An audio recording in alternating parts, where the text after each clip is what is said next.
सबसे basic rule preposition का है, preposition will always have at least one object. कोई भी प्रपोजिशन का कम से कम एक ऑब्जेक्ट जरूर होगा।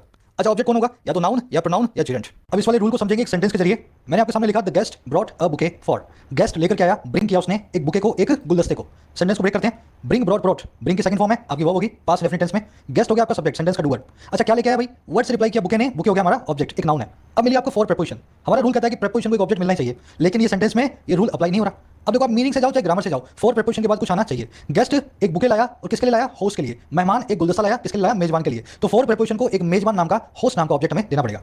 अब देखो, इसी रूल को अपने थोड़ा और आगे बढ़ाते हैं, है ना। आपने देख लिया कैसे नाउन जो है किसी भी प्रपोजिशन का ऑब्जेक्ट बन जाता है। अगर मैं आपको ऐसा बोलूं, the host thank the guest for, again break करेंगे। थैंक थैंक थैंक, थैंक आपकी वर्ब होगी, एहसान जताना। होस्ट हो गया आपका सब्जेक्ट, है ना, मेजबान। मेजबान ने थैंक किया, एहसान जताया, और किसका भाई? गेस्ट का। हु या व्हाट का रिप्लाई करने वाला आपका बन जाता है ऑब्जेक्ट वर्ब से, तो गेस्ट हो गया आपका ऑब्जेक्ट। अब देखो फिर से फोर प्रपोजिशन है। पहला सवाल तो ये, यहाँ पे इसका ऑब्जेक्ट कहाँ गया? दूसरा सवाल ये, मान लो मैं ऐसा कहना चाहूं कि होस्ट ने गेस्ट का एहसान जताया आने के लिए, कम करने के लिए, तो कम की कौन सी फॉर्म को यूज किया जाए? समझ गए ना। फोर प्रपोजिशन के बाद कुछ तो आएगा ही।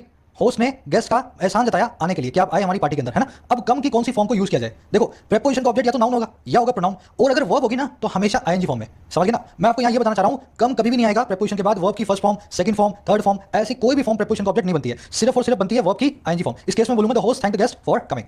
अब इस रूल को थोड़ा और आगे बढ़ाते हैं, है ना। मेरे साथ साथ चलना, मैं स्टेप बाय स्टेप ले जाने की कोशिश कर रहा हूँ। ध्यान से देखो सेंटेंस को। The host thank the guest for coming and present a gift. Host ने थैंक किया गेस्ट का आने के लिए और एक गिफ्ट को प्रेजेंट करने के लिए, एक तोहफा देने के लिए। सेंटेंस को ब्रेक करेंगे। थैंक आपकी वर्ब होगी, होस्ट आपका सब्जेक्ट हो गया। किसको थैंक किया? वर्ड या हूम का रिप्लाई करने वाला है गेस्ट, तो ये हूम हो गया आपका गेस्ट, ऑब्जेक्ट इस वर्ब का। अच्छा भाई, किस काम के लिए किया थैंक? फोर प्रपोजिशन का ऑब्जेक्ट है कमिंग नाम का ये वाला जिरेंट। समझ गए ना। फोर के बाद में वर्ब की आईएनजी फॉर्म आएगी अगर वर्ब को लगाना है तो। अब देखो, ये कमिंग जो है ना, ये आपका ऑब्जेक्ट नंबर 1 है।